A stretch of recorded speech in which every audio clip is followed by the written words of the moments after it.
While many groups and governments wish to censor the internet, Israel and its partisans are among the most globally significant. They work to promote the Israel narrative while blocking facts about Palestine, the Israel lobby, and other subjects they wish to cover up.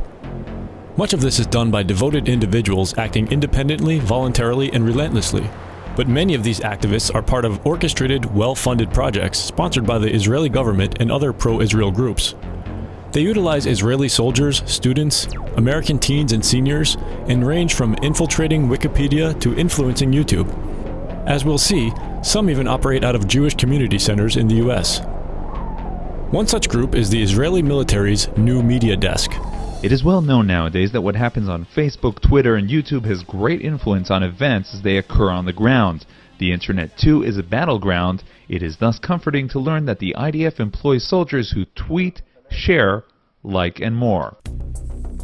Another project initiated in 2011 by the National Union of Israeli Students has the stated goal to deepen and expand Hasbara, or state propaganda activities of students in the State of Israel. Under this program, Israeli students are paid to, quote, lead the battle against hostile websites. The students are tasked with what many would call shilling or trolling in online forums and social media. They're directed to create original content in the form of news reports and blogs, edit Wikipedia, inject pro-Israel messages into discussions on social media, as well as to report and remove what they consider to be allegedly anti-Semitic content. It's important to note that criticism of Israel is not the same thing as anti-Semitism, despite Israel's best efforts to redefine the word. Anti-Zionism is the new anti-Semitism. Anti-Zionism is anti-history, anti-humanity, and anti-Semitic. It's pure anti-Semitism. Let's use our power on social media to educate our society. Now, interestingly, this charity, the International Holocaust Remembrance Association, has also given a number of examples of what sort of behaviour should be called out alongside this, which are actions which seek to stereotype Jewish people, to justify attacking or killing them, claiming that the State of Israel is a racist endeavour, or comparing it to Nazi Germany. When there is dissent expressed in the United States against policies of the Israeli government, people here are called anti-Semitic. What is your response to that as an Israeli Jew? Well, it's a trick. We always use it. When from Europe somebody is criticizing Israel, then we bring up the Holocaust. When in this country people are criticizing Israel, then they are anti-Semitic. Now, I know what they do because I used to ask them to do it. I mean, when I was in the Mossad and we had a guy that gave us problems in the U.S., and he was speaking out, and he was talking like Pete talked once and said, Israel is bombing Lebanon with cluster bombs. We say, hey, who's that guy? You know? And of course the campaign starts, and before you know it, the guy's labeled. And he's an anti-Semite, because that's what we say he is. Another pro-Israel organization that targets public information on the internet is CAMERA, the Committee for Accuracy in Middle East Reporting in America. A 2008 expose revealed a CAMERA initiative to infiltrate Wikipedia in order to rewrite Palestinian history, pass off crude propaganda as fact, and take over Wikipedia administrative structures to ensure these changes go either undetected or unchallenged. Leaked emails from CAMERA called for volunteers to secretly work on editing Wikipedia entries. They were instructed to, quote, avoid for obvious reasons picking a username that marks you as pro-Israel, or that lets people know your real name. The emails emphasized that volunteers were to avoid editing Israel-related articles for a short period of time after signing up as editors to avoid arousing suspicion, and to always log in, because if you make changes while not logged in, Wikipedia will record your computer's IP address.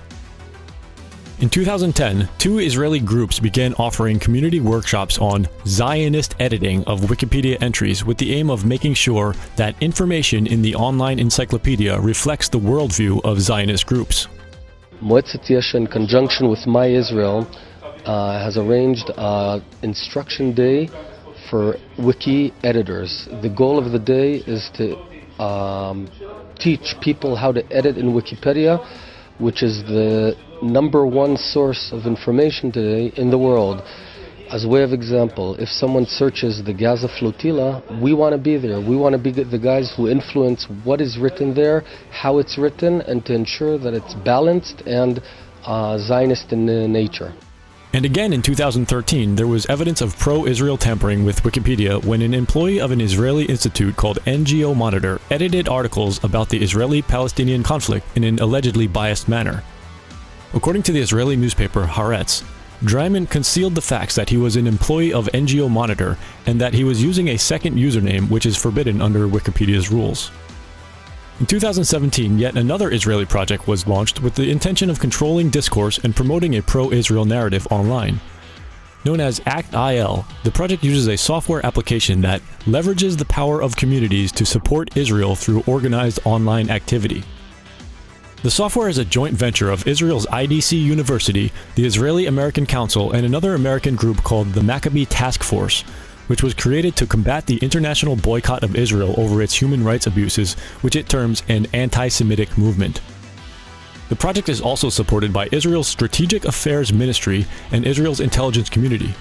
Its CEO is an 8-year veteran of Israeli army intelligence named Yarden Ben Yosef.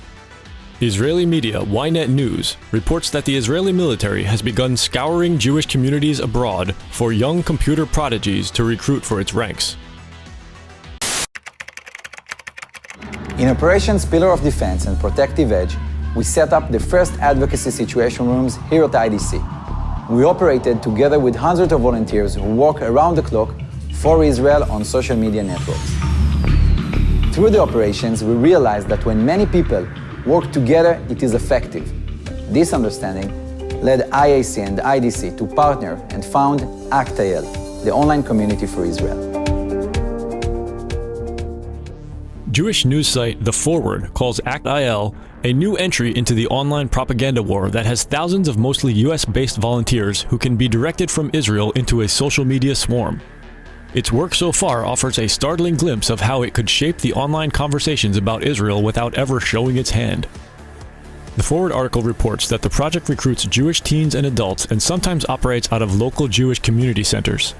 They are referred to as media rooms, and there are at least 5 of them planned or active in the United States, including 1 in Boston, 2 in New Jersey, and 1 opening soon in New York.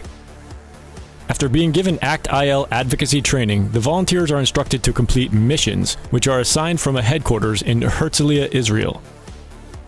The Forward reports that in November, the Boston Media Room created a mission for the app that asked users to email a Boston area church to complain about a screening there of a documentary that is critical of Israel. The proposed text of the email likened the screening of the film to a white supremacist riot. In reality, the film, Occupation of the American Mind, investigates Israel's PR war in the US and was promoted by respected American progressives, including Democracy Now!'s Amy Goodman. We hear over and over again that the conflict comes down to Palestinian terrorism and Israeli security. If rockets fly on your head, you're allowed to defend yourself. And what gets pushed out of the frame entirely is the fact now that for almost 50 years, Palestinians have been systematically dispossessed from their land and denied their most basic human rights. They have been able to effectively defend the indefensible to the American public.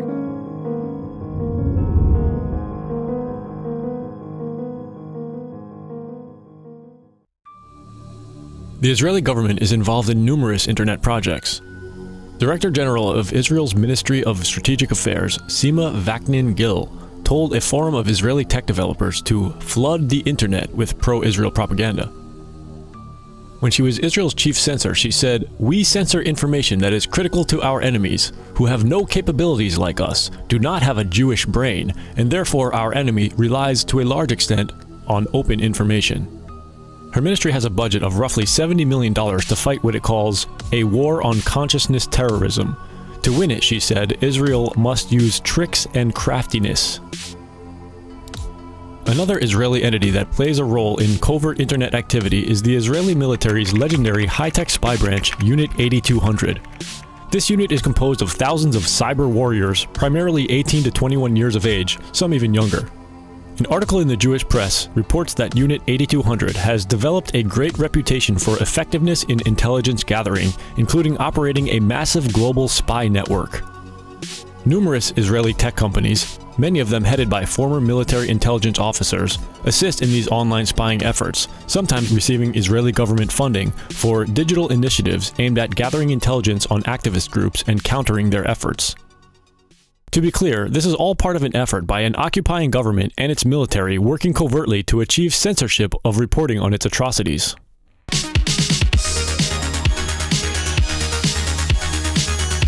Major internet companies have reportedly been cooperating with Israel. In 2015, Israel's deputy foreign minister visited Silicon Valley and met with YouTube's CEO and Google's director of public policy. Afterwards, Israeli media reported that it was agreed that the companies would strengthen ties with the foreign ministry and build a regular mechanism of control to prevent the distribution of these incendiary materials on the network. Google is not the only tech company with close ties to Israel. For example, Facebook's head of policy in Israel, Jordana Cutler, had previously been employed for many years by the Israeli government. In 2016, Fortune magazine reported that Facebook, Google, and YouTube are complying with up to 95% of Israeli requests to delete content that the government says incites Palestinian violence.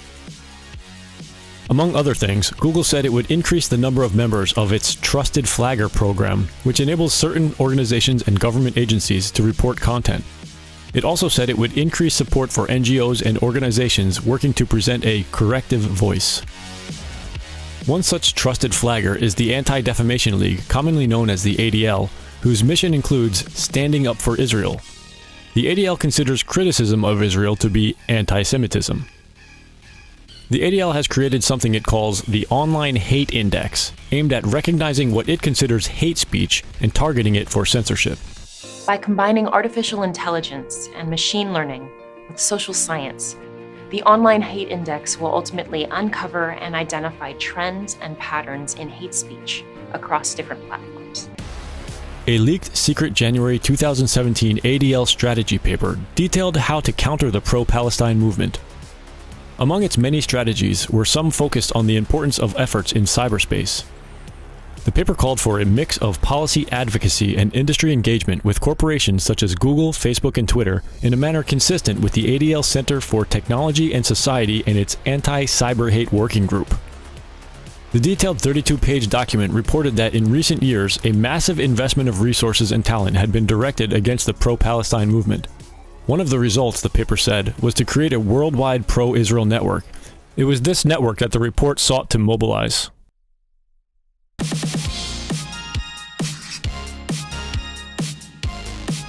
On March 13th, at the 2018 South by Southwest Music Festival, YouTube CEO Susan Wojcicki revealed that the company has just hired an additional 10,000 people to help review content flagged for removal. She also talked about a new feature that will soon be added to the platform. When there are videos that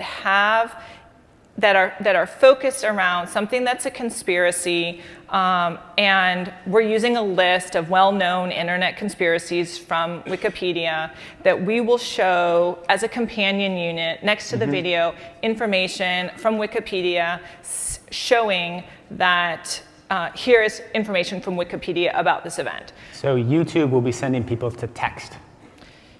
We will be providing a companion union of text.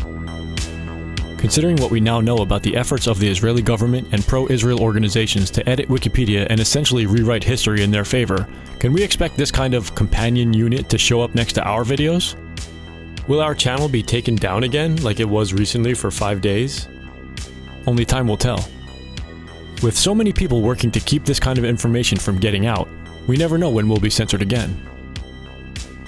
If you'd like to be notified when we publish new content, please sign up for our mailing list and subscribe to us on BitChute, DTube, or any of the other platforms listed in the description below. And if you find our videos and articles informative, please consider making a donation to help us continue this important work.